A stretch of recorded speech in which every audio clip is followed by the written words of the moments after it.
International.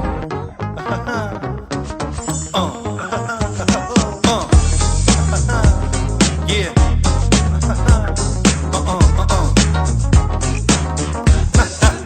You're listening to the Wild Die Podcast. You're listening to the Wild Die Podcast. You're listening to the Wild Die Podcast. You're listening to the Wild Die Podcast. Listen to the Wild Die Podcast. Listen to the Wild Die Podcast. Listen to the Wild Die Podcast. Listen to the Wild Die Podcast. Welcome to this bonus episode of the Wild Eye Podcast. This is a podcast dedicated to Pinnacle Entertainment Savage Worlds, aimed at beginners and veterans alike. What's going on today there, Lamaruski, the Laminator? That's my new nickname.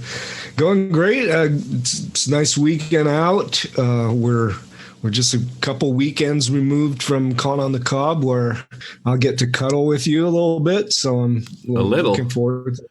There'll be a lot of cuddling, mister. I got a year's worth of cuddle catch up to do. We'll catch up. But in the meantime, we're doing this bonus episode because we have a guest today. JC Thompson from Twitchy Butcher Studios is here to talk about Gods and Masters. Hi, JC. Hey, how you doing? Great. So, JC's got he released a Jumpstart for Gods and Master a few months back. If you were a backer, it would be on there, and it's also on drive-through. So he's here to talk about it because he's got a little Kickstarter coming out soon. We need more SWADE material for Savage Worlds first. Well, because the Wild Eye Podcast needs to review more SWADE material. So, we're here to find out about that. Gary, are you excited?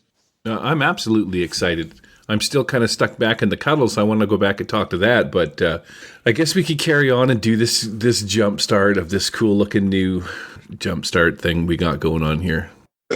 All right, let's do this.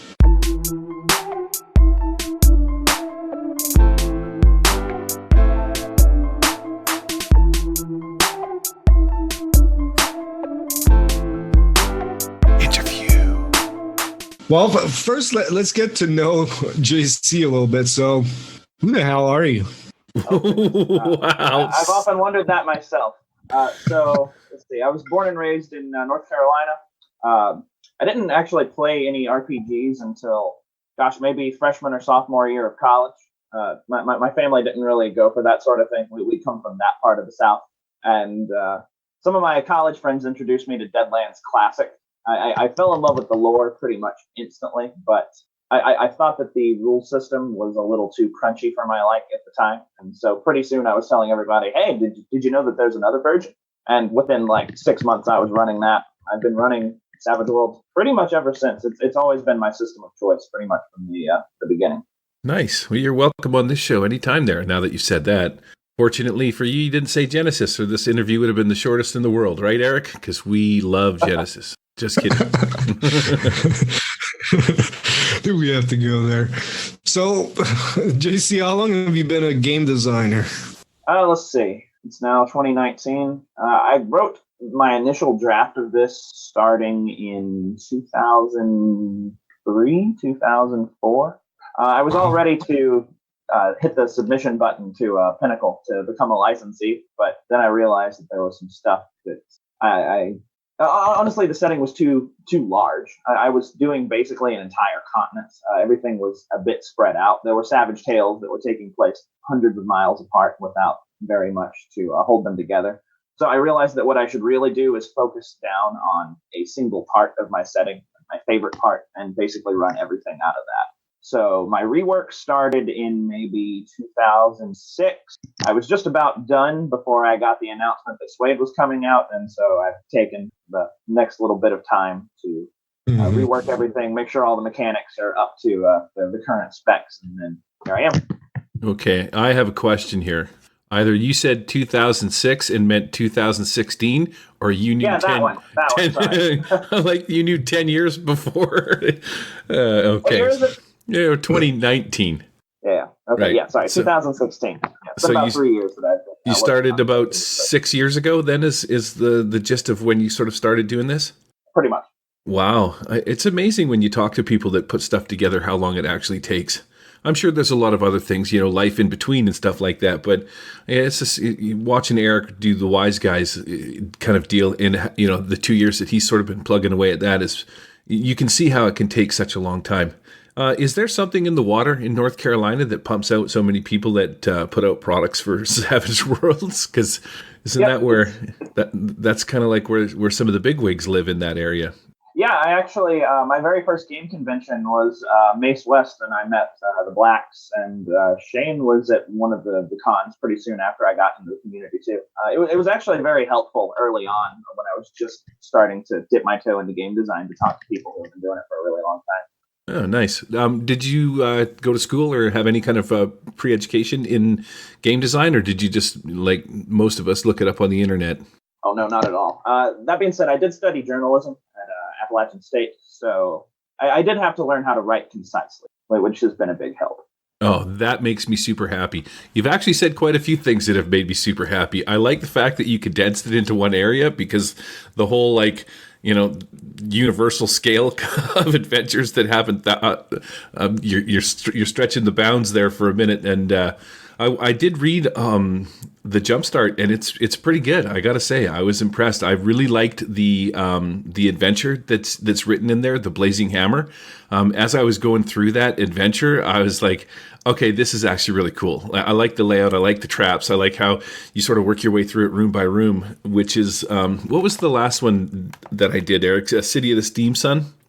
And Yeah. Talk about being concise. One of the problems that I had with that Jumpstart was that it wasn't concise. You would read the segment that you were supposed to read out to the players, and then it would be rewritten in a different way for you to read sort of the backstory behind it. It was kind of that boxy text, and I noticed that this was well put together. That this actually, as I was reading the Blazing Hammer, I was thinking about how I can incorporate this adventure into my current campaign. I might actually run it. I might take out the characters and stuff, but it's a damn good adventure. I was pretty impressed with that. It's pretty neat, for like a quick little one-shot side trek adventure kind of thing that I could do in one sitting. Yeah, it was pretty good. Good. I'm glad to hear that. So I hear that you now live in Asia, Taiwan. Are you playing anything? Do you have a group? Do you play? I do. I do. Yeah? I'm an ESL teacher. I'm technically not even a permanent resident here. I'm still a resident of the United States. I'm just here on a work visa. But it's me and like 7 other ESL teachers and a couple locals who are involved as well. Most people here are actually pretty good about English, at least people that went to college. So yeah, I have a pretty regular game group. We actually just started a new campaign last week. We were doing Deadlands over the summer, but I decided I wanted to get some more playtests in before publication. So yeah, that's what we're doing. Good. Yeah, you can't go wrong with Deadlands. And then, yeah, like you said, playtest group. That's what we're going to play. Well, even when we were playing Deadlands, we were running a lot of my special mechanics and things like that. Like the dramatic stealth thing we used pretty extensively in the Devil's Tower bit of The Last Sons, things like that. So if there's something that I really need to try out, I'm happy to throw it into whatever it is I'm running at the time. Sounds good. So yeah, let's talk about Gods and Masters. So what is it for people that haven't read the Jumpstart or have no idea? What is it? What I'm describing it as is urban guerrilla fantasy. I've always been very fascinated by guerrilla warfare and basically asymmetrical conflict. Familiar with the term? And instead of armies versus armies, it's armies versus something else. So in this case, it happens to be armies versus basically necromancers and insurgents, and also the army versus human supremacist vampiric cultists. So it's basically 3 factions in a single city that's just a hair's breadth from insurrection. So when you say fantasy, do you mean like medieval fantasy? As far as time period, I would say imagine if the Roman Empire never fell. All that knowledge was not lost. It's kept going for a while, for a couple hundred years. So there's no gunpowder, but all the other technology that they have is actually fairly sophisticated by fantasy standards. I see a lot of fantasy technology that doesn't think all the way through the ramifications of what exists. It's like, if this technology really existed, is this the best way to use it? Is this how people would really be, adapting it for military usage? And in most cases, I think, no, probably not. There's probably a smarter way to implement it. Yeah, I mean, I definitely get that from the art style that you have in the Jumpstart. And honestly, what a lot of fantasy reminds me of is kind of like the American Civil War or World War One, in the sense that all this stuff exists and it's not being utilized very well. Does that make sense? Like in the World War One days, people had machine guns and early tanks and stuff, but they were still, lining up in giant columns and doing regular old-fashioned volley fire and stuff like that. They still had horses running around. It's like you haven't thought through how this stuff. Yeah, because to me, it's like most fantasy settings tend to be like a sandbox or very expensive. You mean, well, what I'm talking about is like, Forgotten Realms, where it's such a huge world and you've got all these types of campaigns that you can play within it. It could be more investigation. It can be, epic, just saving the world, or, something more local. But with you've got with Gods and Masters, you've got the guerrilla warfare angle in there. So why that decision to kind of, I don't mean it in a bad way, but why limit this world to just that? Is it because it's its strength really, or it's just the gimmick for this game what sets it apart from other fantasy settings? Well, I wouldn't really call it a gimmick. I would say that it just makes more sense in the confines of a living, breathing world. As much as I like the idea of parties of adventurers just traipsing around the countryside, righting wrongs and all that stuff, I think it's been done before by people who did a great job already. I don't know how much new content I could add to that style of play, to that conversation, but I find that fantasy military games also tend to go in kind of the same direction all the time. It's usually, gathering items of great power, giant armies fighting each other, things like that. I wanted to do something a little different, and honestly, I just find this sort of conflict to be really interesting. I minored in military history, actually, and the conflicts that I had the most fun exploring when I was in university were things like this.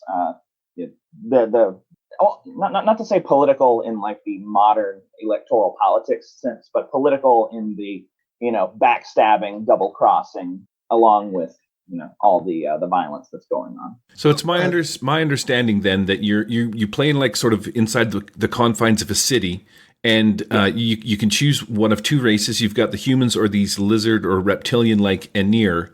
And you work for the empire called the Gronma Empire or the Gronman Empire. Okay, and all of this takes place in a city called Dakoro? Dakaro. Okay, I'm just trying to make sure that I got everything right here. So you would work for this empire, and you would have like sort of like there's like a military chain of people that you work for, and you sort of start at the bottom, do little quests for them. Go check out Joe Schmo over here and make sure he's paying his taxes, or make sure this guy's not running some kind of like slave trade underground sort of a thing.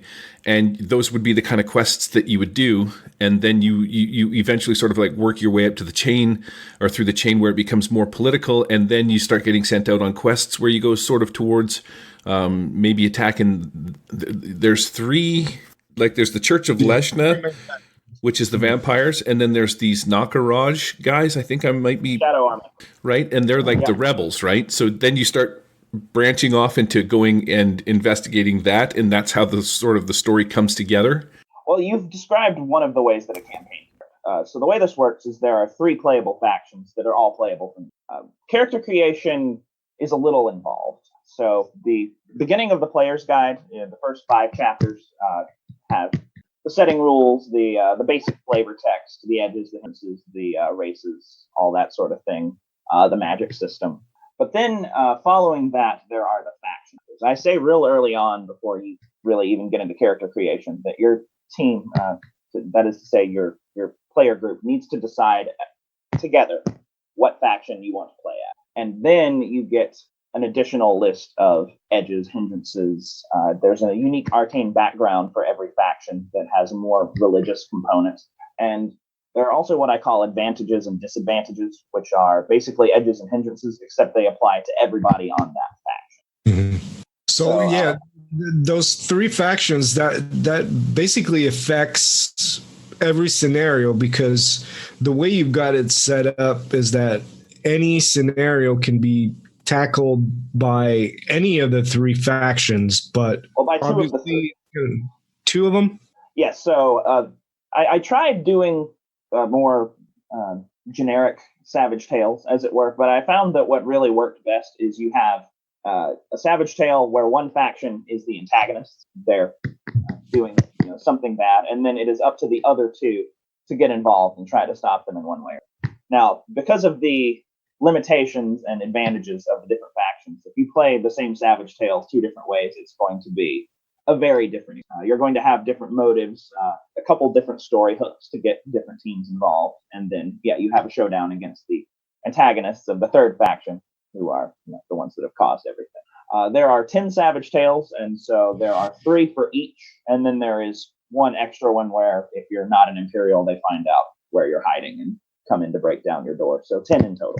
But I tried to make it a pretty even distribution where they each have basically the same amount of content. So with these 10 tales that you've written, and 3 of them sort of for each, could you start out as a neutral character, or do you have to start by choosing a faction and then maybe run through these adventures for different people, and then that will determine your style of play, kind of, or what interests the characters will lead them down the direction of this faction? Does that make sense?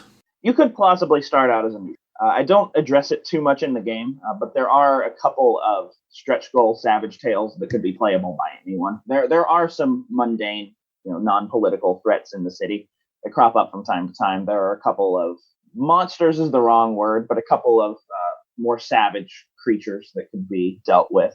There are a couple of subsets of certain factions that are actually just as dangerous to their own group as they are to everyone else. So there could be a couple of adventures where they get stopped.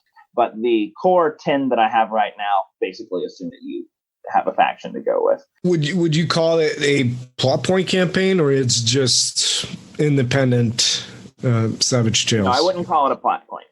They do escalate off each other. So there's one for novice, one for seasoned, one for veteran for each of the 3 factions. That's the 9. What I do have in the pipeline, if this initial book is successful, is not a plot point the way they're typically done, because again, that just doesn't work for the faction format. But the next thing I have is 3 mini plot point campaigns where a subset of each faction is causing some serious trouble. We might even say some trouble involving a good deal of supernatural horror. And then those Savage Tales in that plot point will bounce right off of each other. And I also want them to be done in such a way that you could shuffle them around. If you want to run one all the way through and then go on to the next one, then go for it. But you could also do, the first for each, or however makes the most sense at your table. Sounds good. So I was reading the player's guide, and I saw something saying that player characters have day jobs in this setting. So what does that mean? I mean, how much of a part of the campaign is it, or is that mostly just dealt with, downtime encounters, their day job? Well, 2 of the 3 factions have day jobs. The Imperial characters are presumably part of the Inquisition or the army. That's kind of all they do. But if you're playing a cultist, or if you're playing one of the Shadow Warriors, you need something, even if it's just as a business front, to cover your tracks. So it really depends on how involved you want to make it at your table. I would, in my play tests, what I typically do is it determines what districts, what neighborhoods everyone lives in. I like having games with a base. So when my characters are designing their HQ, as it were, the kind of jobs they have determine, how much space I give them, what kind of resources, how much square footage, that sort of thing. And also it determines what you can get away with in broad daylight. Like, for example, if you're a berserker character who fights with a great axe, and you are a lumberjack in your day job, and someone sees you walking around with an axe over your shoulder, that doesn't raise as many alarms as it would if you're, say, I don't know, What's some job that doesn't have an axe? Candle maker. Yeah, there you go. Does that make sense? Yeah, it does. And that brings me to something else too. I wanted to ask you because in the gear section, I saw that there are regulated and unregulated weapons. So how does that affect the game? Choosing your weapons and, looking at the list, it does look like the regulated weapons are the most powerful one. Yeah, that's where all the good stuff is. So basically, this city is kind of in the jungle. It's surrounded by some pretty inhospitable wilderness. And the Empire recognizes that people need to be able to defend themselves to a certain extent, but they also don't want everybody in here carrying all this hardcore military hardware. So they put restrictions on most of the really good gear. The crossbows, the heavy armor, the heavier blades, that sort of thing. And it's not to say that you can't have them. It's just to say that you can't carry them openly if you're not an Imperial character. If you're caught with this stuff, it will cost you. That can actually be a bit of an inconvenience when you're playing the two other factions. Is we have this Savage Tale that we need to complete a couple districts over. How are we going to get all our stuff over? So that's when you want to be a human rogue with a short sword so that you can conceal it. Correct. Wow, you got to go there. You could just be gloop and you just like gloop your way over there, whatever that means. Jerk. So these factions keep coming up, and you talked about advantages and disadvantages. Without going into too much detail, could you highlight, why would you choose to work for the Empire? Why would you choose to, be part of a cult, basically vampire cult, or then the other faction? It's the rebels, right? So I'm sure it's going to drive what kind of campaign you're going to be playing, depending on which faction you use, the experience too. So can you talk about that a little bit? Well, would you be asking from more of a role play standpoint? Like, what are the motivations that the characters would have? Or would you be asking more from a player standpoint? Which faction do I want to play that matches my play style? Because those answers would be quite good. No, let's say, you're our GM and you're asking us which faction would we choose. And so what would you tell us? Okay, if that was the case, if I was talking to players, I would probably start from a game. In that case, an Imperial campaign is going to be more of a military or law enforcement style situation. You're going to have superiors, you're going to have orders and missions that you need to complete.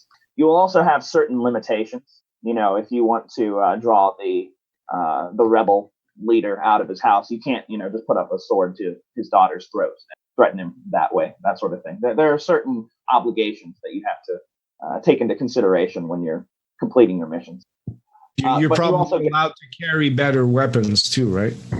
Well, anyone can carry them. It's just you can carry them without having to face arrest. You can carry them out in the open, and no one's going to call the military on you. But yeah, they have access to a bit of hardware. They also have reinforcements that they can call on. There's a reinforcement table in there. They have gear that they can requisition temporarily. They actually have access to heavy artillery, that sort of thing. Do they have whistles? They have flares. Even better. Yeah. Would you play mostly humans inside of the Empire, or would you? No, it would be split. Technically, the Emperor is a Nier, but he believes in equality in theory, if not always in practice. Okay.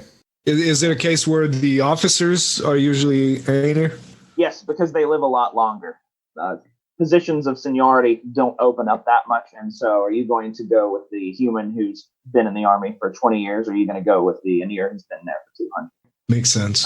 That's what I say when I mean, that's what I mean when I say in theory, if not necessarily in practice. Okay. All right, what about the other factions? Okay, if you want to play the Shadow Army, they also don't really care what race you are. What they really care about is your culture. Each of the factions cares about something. The Empire cares about your loyalties and your politics. The Shadow Army cares about what culture you are. So they are mountain.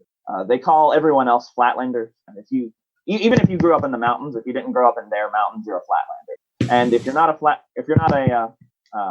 a local, they don't really see you as anything particularly worthwhile. They don't see you as that much of a person. In days past, basically the way that they would provide for themselves by preying off of the civilizations in the flatland. So to this day, yeah, they're nothing but honorable, kind, generous, and so on with each other. The appeal to playing them is if you want to do a game with a lot of infiltration, assassination, if you want to be what a lot of games would consider to be the typical bad guys, this is the way to do it. They're very covert, they're very underhanded in their tactics. But it's not necessarily because they're bad people, it's because it's the only choice they have. They have martial law being enforced all over their city. They don't have an organized military, so it's the only way they can fight back. The other appeal to them is their arcane background. So they have a spiritual tradition of necromancy in their communities. They don't believe in gods the same way that the other factions do, but they believe that people who serve their community well, especially warriors, get to be brought back in times of need when future generations are in danger, things like that. So yeah, there is the necromantic aspect. I have a question for you that I just want to interject here while you're talking about things. So this faction doesn't believe in gods, but I was reading somewhere that the Aenir were spawned from gods, and there's like some elders that are basically, there's immortals that are here. Yes. Okay. So the leaders of the Aenir in the civilized world are called the elders. They were the original Aenir that were supposedly created by the gods. The problem is that they all think they're the right one, and the rest of them are in error. And so a lot of the conflicts in the nation states in the flatlands have been caused by the elders squabbling over territory. Okay. One of the reasons that the Gronman Emperor has been so popular in the flatlands is because he seems to be the only one who has been able to get the others to cooperate with him. Everywhere he goes, he usually has a short conversation with the elders that are in charge, and somehow he's able to draw them to his side. So he seems to be the only real option for long-term stability in the flatlands. And the reason that I was asking is because the whole premise is gods and masters. And so if you have these immortal group of people that people can sort of verify are immortal, yes. Are they immortal just because they live forever, or just nobody's ever tried to kill them? They just don't die of old age? Could I stab one and he would just heal? I just was curious about this. The reason I'm saying this is I would just think that I would have a hard time not believing in gods if I actually met somebody in real life that was immortal. Do you know what I mean? So it's just in my own personal brain, I see that as a touch of a sort of like a not a problem or anything like that, but you've got good reason to believe in a god if you've got a bunch of the original group of people that are gods or immortal, I should say. All right, so first off, the immortality thing. They're biologically immortal, so they can be killed. A couple of them have. The Gronman Emperor killed one in his path to creating the empire in the first place. But just because of their sheer volume of experience, they are incredibly difficult. They're usually like 20 steps ahead of anything the player characters can throw at them. They have ludicrous levels of magical power. So in that sense, they can heal very quickly. But no, in theory, if you stab one in the right place, that'll do the trick. As far as not believing in gods, it's not to say that they don't think they exist. It's just that they don't think they should be in charge, if that makes sense. Yeah, no, I got you. Like I said, it's sort of just in my brain, if I knew somebody that was immortal and nobody else was, and this guy was telling me about he was created by gods and stuff, and he has this weird sort of feature about it that he never dies, and it must be verifiable by some means, that would really sort of sway me into believing more in gods and stuff like that. I gotcha. Okay, well, so then the religious magic too. Yeah, so the Imperial faction has light magic. The cult faction has black magic, and they both claim that these magics come from their respective gods. So it's not that people don't believe in them; it's just that some people don't like them. Okay, and so what is the final faction of in the game? Okay, the final faction is the Church of Leshna. It's this human supremacist vampiric cult. So, as I was talking before, humans don't have functional equality. They just have legal equality. And in some other parts of the world, they are full-on subjugated. They're basically slaves. So this church is basically where all the people who feel enraged by the inequality of society have started gathering together. Basically, vampirism only affects humans, and as far as a lot of the believers are concerned, it has the potential to reverse all of these problems that have existed since Aenir are longer lived and more powerful than humans. So they have their claws and their bite, which is kind of a a comparison with the Aenir claws and their venomous sting. They have elemental immunities. They have long life. You don't have to worry about dying anymore. And so the reason it has gained traction is because of the inherent inequalities in society.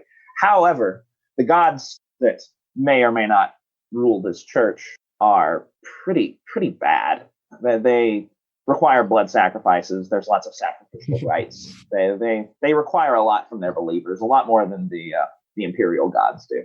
No, that's very interesting. I can see how that would take a foothold, especially when you're sort of downtrodden, and then all of a sudden you have this ability to become like from going from like regular Joe to all of a sudden you're sort of an immune and long lived, and you know what I mean. And I guess so. This church, it says that they're secretive in the Jumpstart. Would they be? Being secretive in the sense that they do everything in secret and nobody really knows about them, or their political actions are secretive? You don't know who they are. They keep their actions very discreet. That's not to say that you don't know what's going on. People are disappearing on a fairly regular basis because of them. They kidnap people, and most of the slaves at the bottom of the totem pole are subject to really terrible conditions, hard labor, things like that. No, they're secretive in the sense that if their identities are revealed, they are instantly turned on by pretty much everybody else. The Shadow Warriors are going to do their best to kill them. The Imperials are going to do their best to kill them. They're considered to be the most evil faction. I wouldn't say that the other factions are completely good, but they have a little bit more going for them in terms of moral upstandingness. Yeah, I was gonna say that, you talked about all three factions, and to me it's like none of them could, you could put your finger on it and say that one is the good guys and that one's the bad guys. Like, you got oppressors, and then you've got insurgents, and then you've got a cult, basically. So they're all bad in a way, aren't they? In a sense. But there are also good people in all the factions as well. They all think they're doing the right thing. Right? Oh, that's true in real life as well, right? Doesn't everyone think that they're the player character? Yep. That's a pretty neat way or interesting way to go about it. Instead of making one blatantly good and one blatantly evil, all of the lines are sort of gray, and you can sort of see the appealing part of playing any one of the factions, that's pretty interesting. I like that. Very cool. You can also try to play as more of a hero if you want to be the most upstanding and righteous of Imperial soldiers who does every single thing by the book. Then that is your prerogative, and I would applaud any efforts to do so. However, the system is not entirely conducive to that sort of play. Also, like if you want to play one of the Shadow Warriors who is very honorable in the way they conduct their warfare, go for it. And people will probably applaud you for it, but it's going to be a lot harder than it would be to just sneakily stab people in the back, things like that. Likewise, if you're one of the church members who doesn't want to do the more brutal ritual sacrifices like that, by all means. But you're not going to get the same level of black magic that the people who embrace it will. Does that make sense? Right. Yeah, it does. So we talked about the three factions, and obviously that's going to influence the type of characters you're going to play. And as we all know, in Savage Worlds, you don't have classes. You pick more or less concepts or archetypes. So could you highlight a couple really interesting, unique type of characters that you can play in this setting? I think you were talking about what is it, the Shadow Hunters? Shadow Warriors. Shadow Warriors. Anything else? Shadow Warrior is just the term they use for the insurgents of that faction. As far as archetypes for them, let's see. Well, there's the Necromancer, obviously. Necromancers are very crunchy in this setting. They prefer to get right into the melee and things like that. They're not one of those weak casters who stands in the back and can basically crumple up if you just kind of look at them hard. So there's that. Let's see. One of my favorite character types that I've been doing a lot with in playtests is sort of a face character who's more of a crafty smuggler / black market provider. Mm-hmm. Basically, you have access to all the good black market gear. There's a couple edges that allow you to forge Imperial documents and things like that. You have connections to different gangs within the Shadow Army. So there's always someone that you can call on when you need to, things like that. That can be a lot of fun. I like characters who, I mean, this doesn't really need to be faction specific. I like characters who are conducive to the stealth aspect of things. So snipers, assassins, things like that. They tend to fare fairly well here. As far as the cult archetypes, well, vampirism is on the table, so that changes your character's abilities a fair bit. Black magic for them is significantly more powerful than the other arcane backgrounds, but you also have to pay for it. Well, what kind of backgrounds are we talking about in Gods and Masters? Okay, so there would be 4. The first one is available for everybody. That would be elemental. The way I did elemental magic is a little different than the way they do magic in SWADE. I like I will preface this by saying I like the power modifier system. I like it a great deal. As I said, I've been playing Deadlands over the summer, and we found it to be incredibly handy. But kind of keeping with the theme of how all the factions have something going for them, and they also have something going against them, I wanted to do that with the elements as well. So there are 7. Let's see. There's earth, acid, water, ice, air, lightning, and fire. Yeah, that's 7 right there. And each of them has its own power modifiers. The power modifiers in the beginning of the Magic chapter of SWADE are not available. The specific power modifiers with each power are still there. So like Bolt, for example, it has the one that can change it into a 3d6 Bolt instead of 2d6 Bolt. That one is still available. But yeah, all the things in the beginning are off the table. The power modifiers you get instead, you get 3 or 4 of them per element, and they have some downsides from time to time. So some of them have a cost. Those I consider to be basically self-balancing. If it's an effect that you have to pay for. Others are free. The free ones are considered to be in effect at all times, and they usually have an upside and they have a downside. So the example that I've given before, I mentioned this in my blog, is lightning. Lightning, I would say, is probably the most powerful, but also the most ripe for disaster. So it ignores metal armor, for one thing, just straight up. It also has half the range because it's always arcing off in different directions. It's hard to control. If you are soaking wet, standing in water, or if you're wearing a certain amount of metal, it adds an extra d6 damage. And if you roll a 1 or a 2 in your arcane roll, it hits an adjacent character. That applies for all powers. That's powers that are applied to yourself, powers that are intended to hurt, and powers that are intended to help as well. So the potential for backfire is actually quite high. Cool. So you basically, some people are complaining that in SWADE, the way they basically got rid of, I wouldn't say got rid, but the trappings works different because of now it's all modifiers and it can apply to any, and trappings are all cosmetic, but now you're kind of bringing it back to where it actually matters which element you pick for your arcane background. I like that. Yeah, so that's the elemental magic style.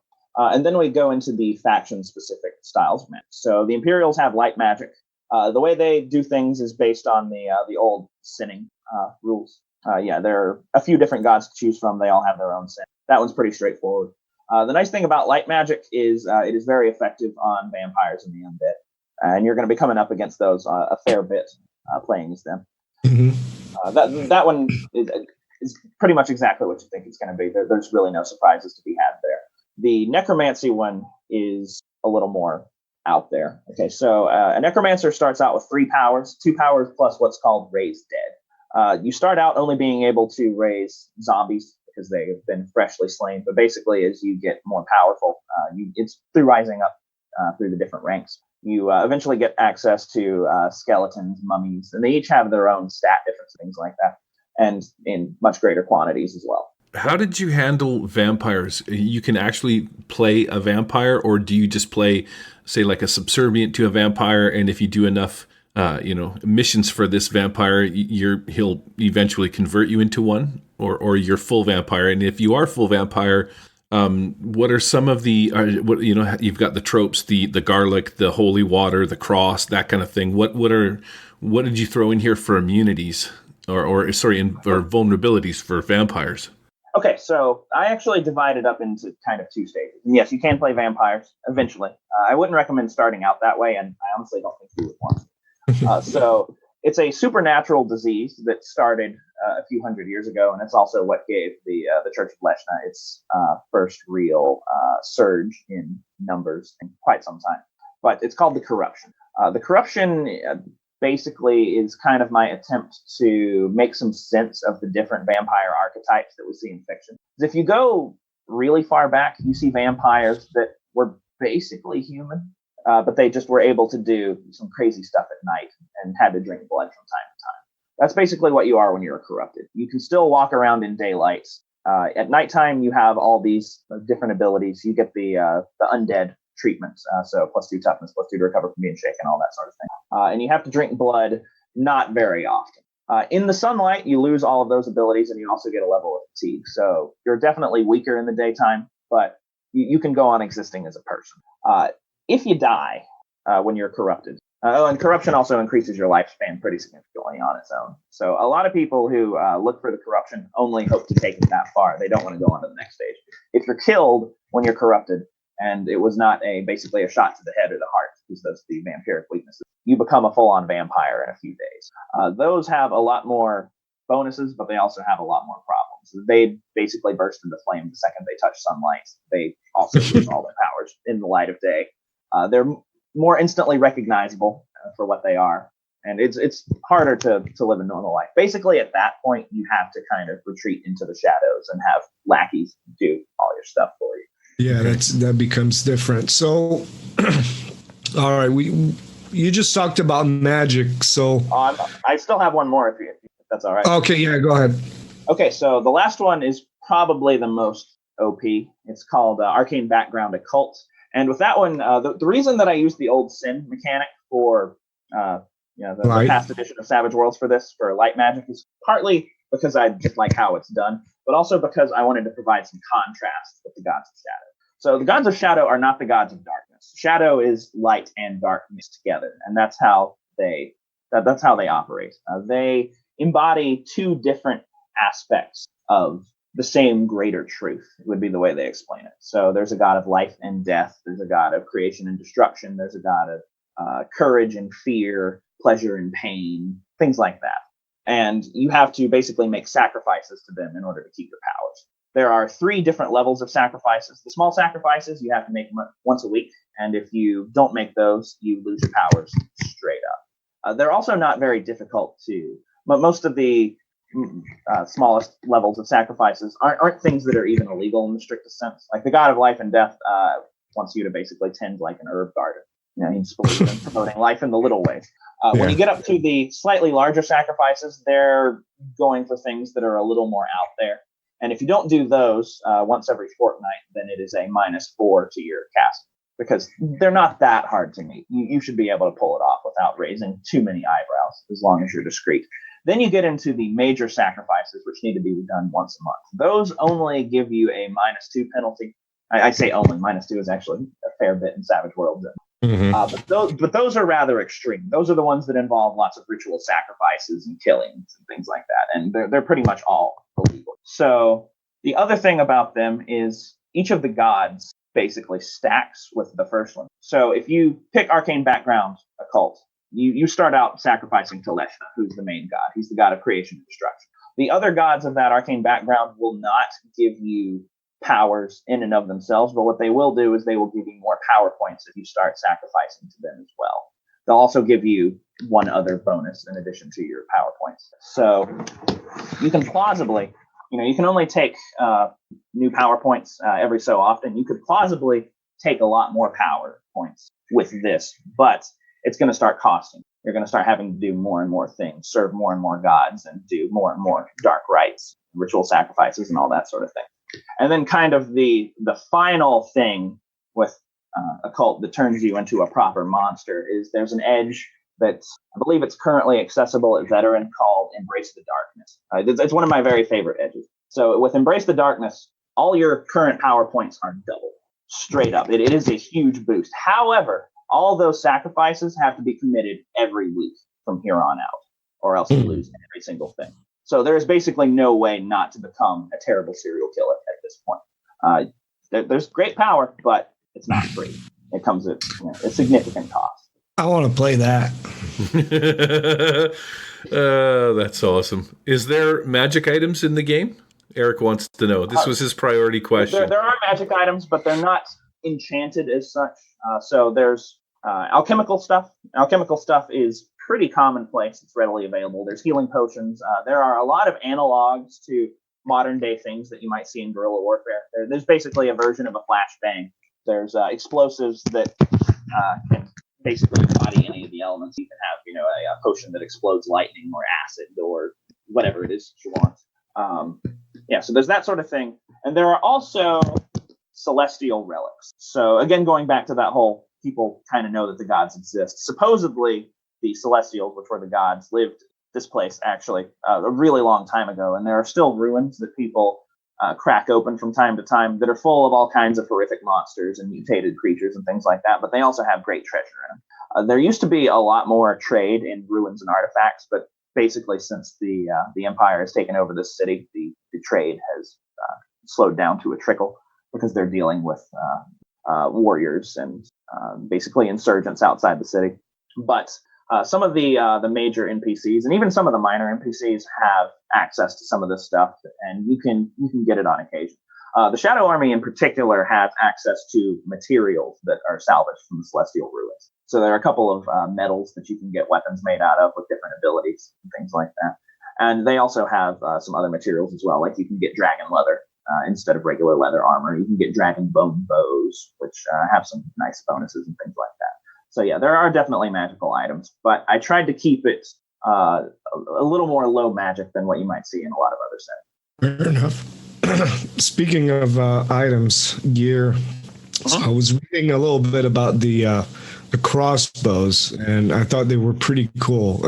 Was that your way of, you talking about guerrilla warfare, probably, modern warfare, but now you've got crossbows that are basically taking the place of firearm. Was that your reasoning behind it?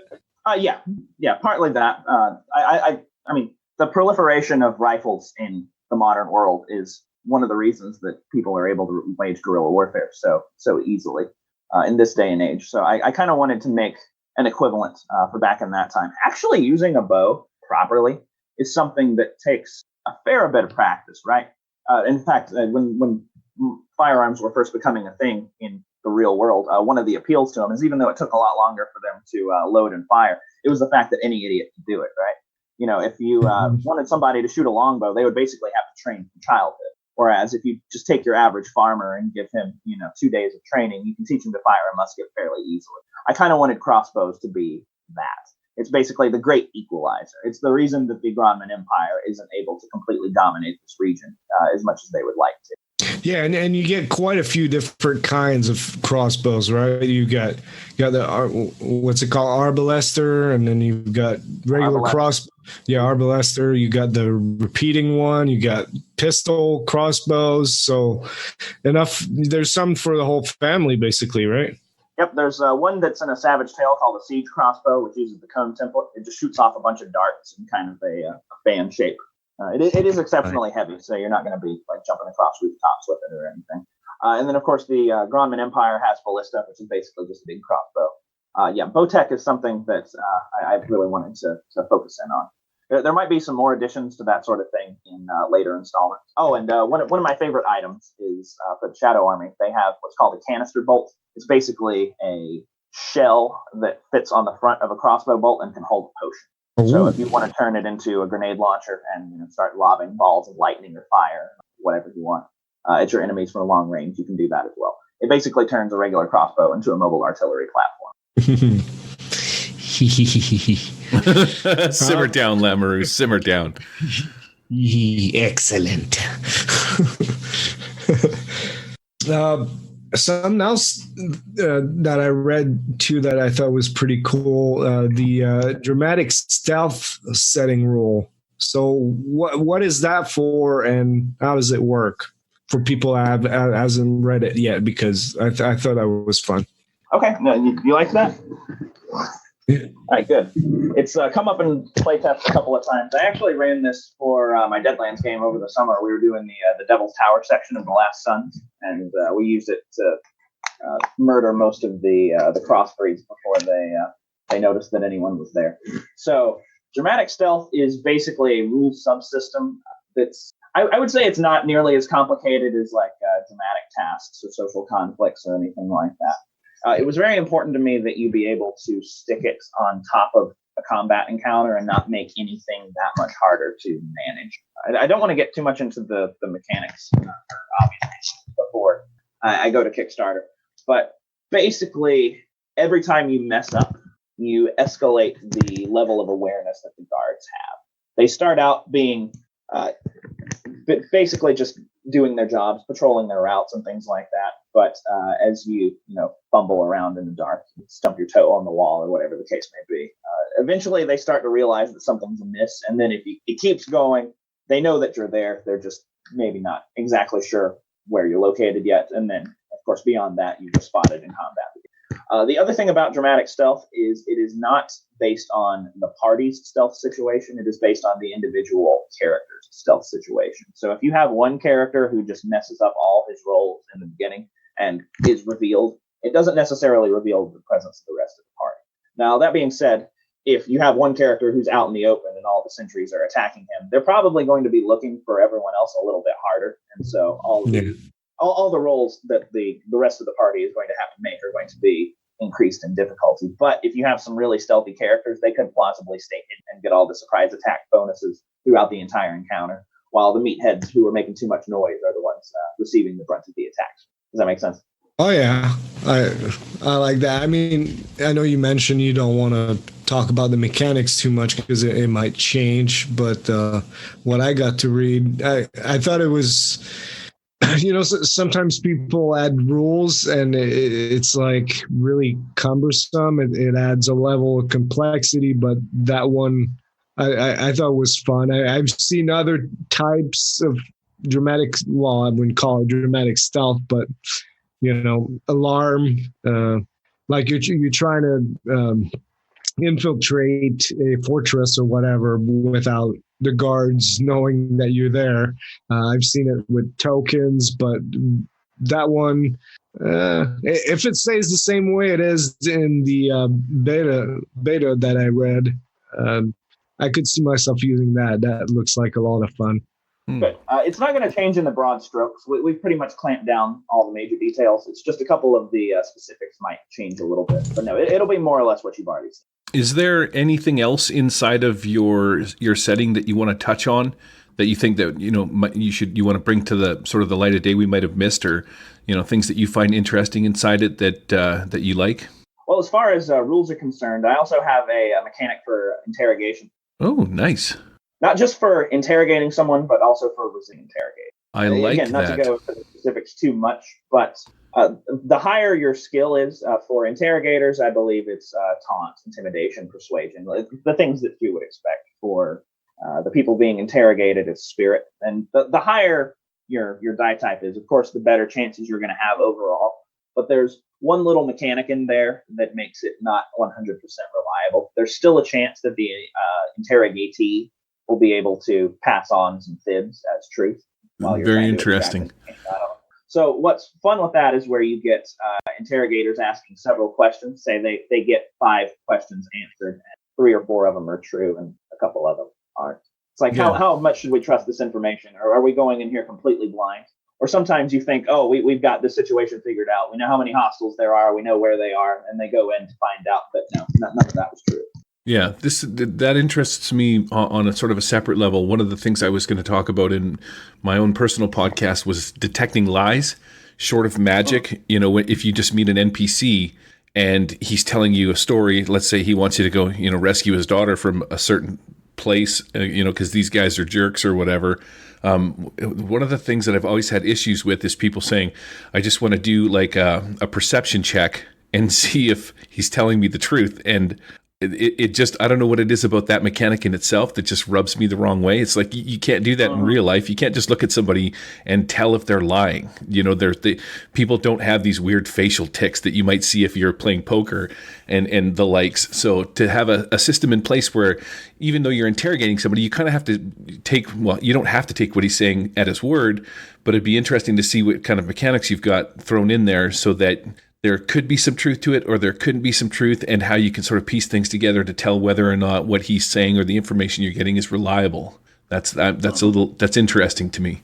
What about religion? I see that there's a bunch of stuff with the gods. I mean, it's in the title as well. Does religion have quite a bit of is it sort of like up in the forefront? Well, I mean, it's one of the reasons that there's this conflict going to begin with. Each of the factions has a very different perception of gods and whether or not they exist. Actually, the occult and the light magic practitioners both believe in each other's gods. They just believe that their gods are the right ones and the others are the enemies who will be eventually destroyed. So there's really, in that term, only one dominant religion here. It's just that people are kind of on both sides of it. All right. Very interesting. So the Kickstarter, you got dates? Yes. How's this going to work? I'm going to let Eric take this section, man. He's the Kickstarter king around this place. Well, I mean, yeah. Any dates yet? Well, honestly, it's something I've been putting off for a couple of weeks. I've been ready to launch for about a month now. But the biggest problem is, since I'm a one-man operation, I haven't really been able to get the word out. I've been working on the actual production side of the game, not so much the advertising side of things. Excuse me. So I wanted to take a little bit of time and tell people about it before I started. If it doesn't happen in the first week or so of October, I will be very surprised. That's as much as I want to say right now. I'm actually finalizing that stuff tomorrow. So there will be an announcement coming out very soon. In fact, by the time this podcast is out, it'll probably be about the time that I'm making the formal one. Fair enough. So people, if you're listening to this, just stay tuned. What about the structure of it? So are you going digital only? Is it print on demand? Or are you going to a broad offshore offset printer or China or something like that? What is it? No, I'm doing print on demand and digital only. It's my first project, and I know that there's a lot of ways that you can mess up, especially if you're first dipping your toes in. I want to leave it to the professionals. Those people know what they're doing. They've basically gotten this down to a fine art. They can get it for you'll get a better deal with them than you would if I was trying to handle this all on my own. And this also allows me to focus on edits once I put the beta out there to everybody, and making sure that the product is as good as possible before it's finalized. That is something to mention, by the way, is that starting in the first day or two after the Kickstarter campaign goes live, I will make the beta available to everybody who pledges $10. The beta of the player's guide, I should be. Yeah, so if you pledge that much, you can go ahead and take a look at what we got and download. And if you don't like it, I understand. Don't feel any pressure. I don't want people to read it or to back my project and then a few months later get something that they're not happy with. Take a look, please. There's quite a bit of stuff in there. Your beta is 150 some odd pages. I see that it looks, I want to say 99% complete. There's a couple of things where you have to put in the title pages, the table of contents, that kind of stuff. And there's a few roughly drawn sketches that have placeholders, and there's no index in the back of the book, but there's still 154 pages of solid content with some decent art in it. It actually looks like a 99% done project already. So it's pretty impressive. Yep. The beta is going to be good right out of the gate. There's some things in there that are quite interesting. What about, you did say that you were an ESL teacher in Asia already. So you could literally just go outside and find some small kids and start your own little sweatshop in the basement of where it is you're at, right? It's crossed my mind. Right? That's what you're there now. Let's start a business here, bro. This is actually registered in the United States, and that's where I'm launching my Kickstarter out of. All the business side of things is from over there. I can't actually start a business here if I wanted to. As I said, I'm not a permanent resident or anything. Yeah, Kickstarter's got rules with doing things like that. We've run across that with other people that are trying to create things and how they have to use different services because they're not in America. It's pretty interesting. All right. Anything cool from this Kickstarter that you have for people? Any good stretch goals or structure in the structure? Are there any like vanity rewards where you can be a character in the book or some stuff like that? There's 3 right now. There's 1 for each faction. I'll make you one of the major NPCs. You could be more of a hero or a villain. That's your prerogative. As far as backer levels, so basically there's the player's guide, there's the full book, the master's guide is another 100 pages or so, and that's similarly complete, the way you were describing.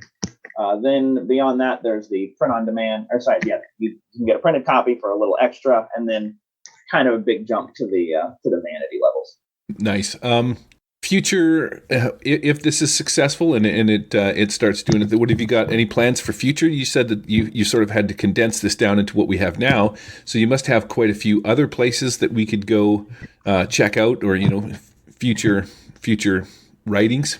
Yeah, there's a couple different directions I could go in. As I said, I had all this lore from across the continent, which might be an interesting way to explore things, especially when factions that you might see as being pretty unambiguously evil here are also like doing the right thing in other parts of the world. So that might be something to explore. But as far as concrete plans I have for the next year or so, if the Kickstarter is successful, the first one is the mini plot points that we mentioned that before, right? Mm-hmm. Yep. So that, and then I thought about also doing something that kind of gets more into the gritty guerrilla warfare side of things, where it's war game is the wrong word, but it's more of a fighting campaign. Again, not too long, but have some proper small battles and kind of expand this location further in time. Eventually, the political situation here, it's not stable. You can't have 3 factions of insurgents and soldiers and everything fighting indefinitely. Eventually, it's going to get really hairy. So I'd like to progress a little bit further along those lines. And that's pretty much my immediate goal. I'm asking this for Gary because Gary's a big map and minis guy. Yes. Do you have maps, digital maps at least, or figure flats for this? Figure flats are one of the stretch goals right now. As far as terrain maps, there are some shots of buildings and things like that in the book, but there's nothing that's going to be printed out. We will make a digital version of the city map, which is one that I didn't make, and it's quite excellent. I'm a big fan of the city map. There's a ridiculous amount of detail in that thing. You can zoom in and see like all the buildings on all the streets, and it's a pretty big city. Yeah, I've seen it in the book. It's actually pretty detailed. So what I'm getting from this then is eventually you're going to start doing your little quests. You're going to build your way up, and regardless of the outcome of anything, your faction is going to you're building up to like skirmish warfare, mass battles, armies, that kind of a thing is sort of where the campaign will sort of go in a sense. It'll get there, yeah. Yeah, I noticed there was quite a few rules for, I'd not say rules, but there was information in the player's handbook for armies when you're talking in the thousands and stuff like that. Are you working on special mechanics for that outside of the Savage Worlds, maybe mass battles or something along those lines? I don't recall putting anything like that in there. Do you want me to tell you where it's at in your own book on this podcast? Yeah. Can we cut this part out? Yeah, please. I might have just forgotten. I've had a long couple of days. So yeah, please. I would have to scroll back in it. Yeah, I'm gonna have to scroll back in it. But I did read some stuff where there was some things with armies where you have like armies and in the brackets it said like thousands and stuff like that. Does that not ring a bell? I have to scroll back through it and see. Oh, I talk about why people aren't able to do that anymore. Oh, is that what that section was all about? Yeah. I'm saying, back in the day, they used to be able to muster, giant armies like this, but with the Imperial occupation, where we're talking like maybe a dozen people is a good sized fighting force. Okay, so things are going to be stuck sort of at that level then, right in and around there. Okay, I gotcha. For now, as I said, I'm kind of building towards this more climactic struggle where things are going to get really bad. As I kind of elaborate on in the book, and some people have asked me, why doesn't the military just torch the city and be done with it?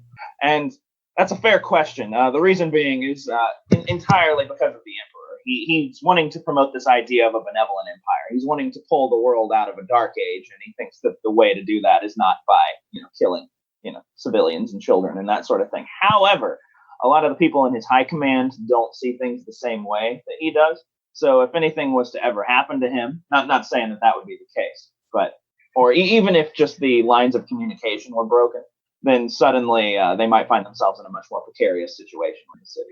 Gotcha. I found it around page 85. It goes into the imperial structure, joining the imperial government and branches. Yeah. And then there's like light infantry, heavy infantry, cavalry, chain of command, engineers, it seemed. And then as you go down, it's like, here's platoon, troops of 50, companies, or 100 soldiers, battalion. And I started reading all this stuff. Well, not really so much reading it, obviously. You could tell I didn't read it. But as I was skimming through it, I really got the feel that this was like a sort of a precursor to I'm just explaining how the Legion works and like what units and stuff you belong to.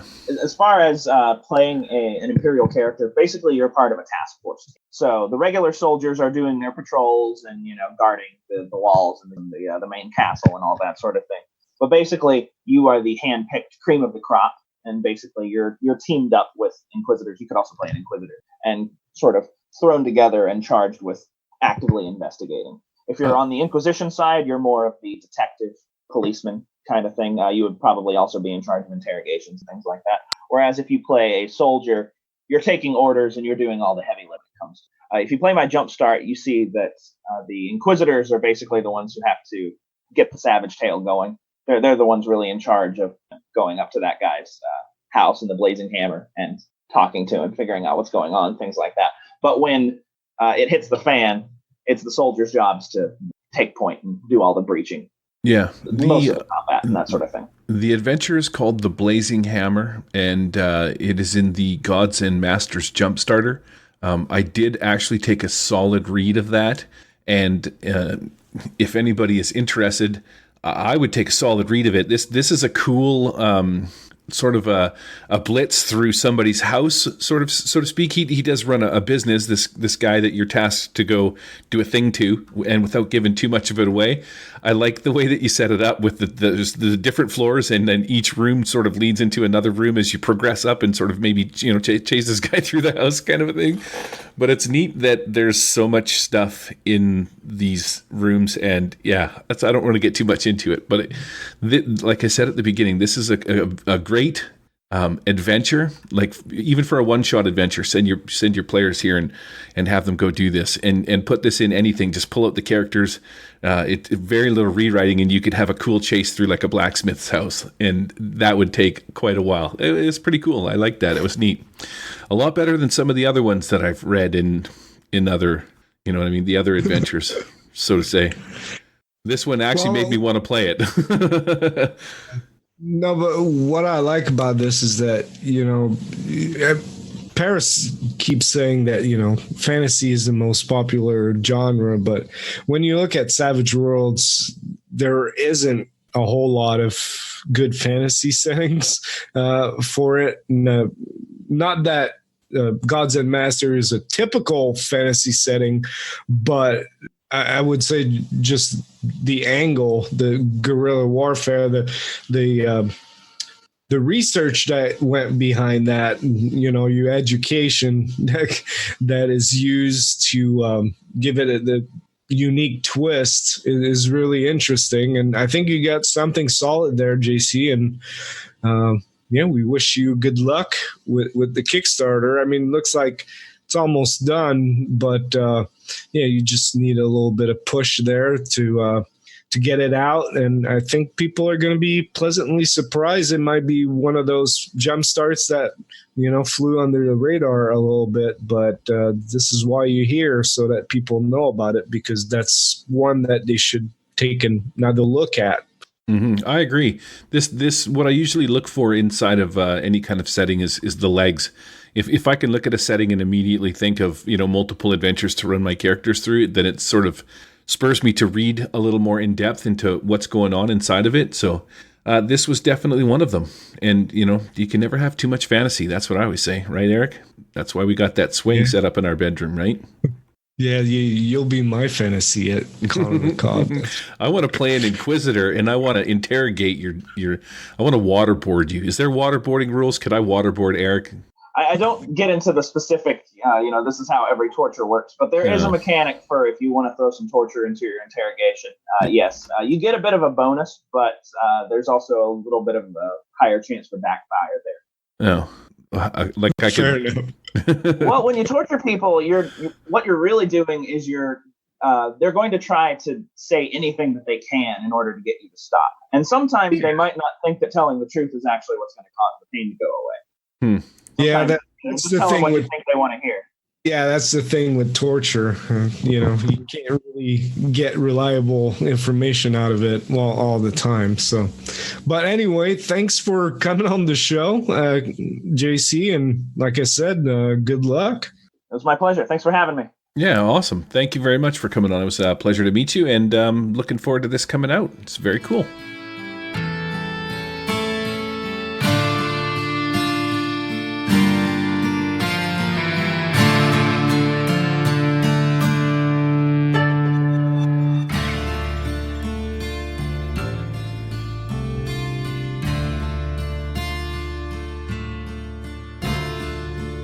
Wild Eye Podcast is not affiliated with or endorsed by Pinnacle Entertainment Group or official Pinnacle licensees. Any of the products mentioned on our show or appear on our website are the property and copyright of the respected owners. All music and artwork is used with permission of Pinnacle Entertainment Group. All items are used under fair use and educational and review purposes. All other items are the intellectual property of the Wild Eye Podcast.